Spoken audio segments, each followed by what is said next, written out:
Within the past few minutes, Israeli troops have fired tear gas at residents in the West Bank village of Bilain. They were holding a demonstration against the Israeli separation barrier which cuts through their village. Their protests, held every Friday, have become a symbol of Palestinian anger against Israel's illegal encroachment of Palestinian land. Jackie Rowland is in Bilain for us, where this week's march is just getting underway. Jackie, I can see it looks like tear gas behind you. What's going on? Yeah, if I can just interrupt you, Jane, we need to show you that the Israeli troops have actually come over the separation barrier. My cameraman is showing you now, you see. They've actually been over to throw from very short range tear gas against the protesters. Basically, what's going on here is that the protesters come up to the barrier. As you can see here, the separation barrier. There's more tear gas going off behind me. Here, the barrier is made out of barbed wire and steel. Elsewhere, you're familiar probably with the huge concrete slabs that mark the wall. And the residents of the village of Bilain... The residents of the village of Bilain come every week. I may have to stop soon because we've been gassed right here. Anyway, the residents of Bilain come every week to the village to basically make the point that this is their land that has been stolen to build this wall, their land which has also been stolen to build the illegal Jewish settlement of Modi'in Illit, which is just beyond the wall. And they're also making the point that no amount of tear gas, no amount of... They're throwing straight at me! Sorry, we're under attack! Thanks, guys. Okay, Jackie, They're obviously trying to take us off the air. Right. I'm okay. It's not fatal. I'm still here. But the soldiers are basically throwing tear gas canisters right at us. Yeah.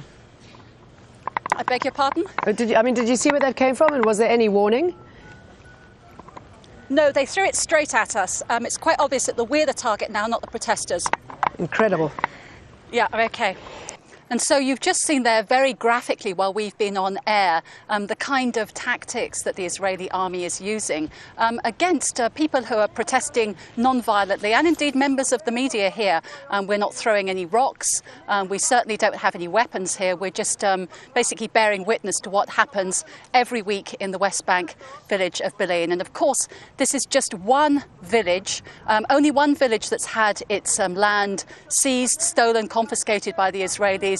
The same story is repeating right across the West Bank, but Bilain has become a symbol and an inspiration to other Palestinian villages in the way it has stood up really to the kind of brutal tactics that the Israelis use to try to crush their resistance. I know, Jackie, quite an incredible scene there, the Israeli army firing at you while you were talking to us on air, rather draconian response to what's happening because of Israeli policy against Palestinians. Now, to try and redress some of the issues as far as settlement activity is concerned, Benjamin Netanyahu has said that he'll consider freezing illegal settlement construction, but not quite yet.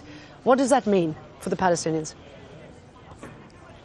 Basically, what Netanyahu is doing is he's trying to juggle two conflicting sets of demands. On the one hand, he has the Americans and the Palestinians, and in fact most of the international community, pushing for a freeze of all settlement building in the West Bank. But he's also under pressure from members of his own government, right-wing politicians who are absolutely opposed to stopping the building of settlements. How can you have a freeze in settlement building and continue settlement building at the same time?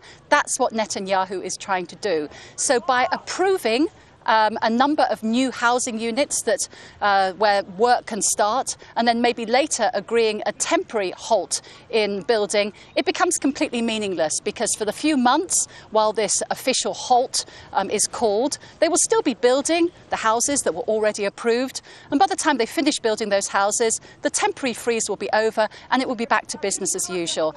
Basically, from the Palestinians' point of view, this doesn't represent any meaningful change in Israel's apparent policy to continue building on occupied Palestinian land in defiance of international law and really jeopardizing any chance of a two-state solution based on exchanging land for peace.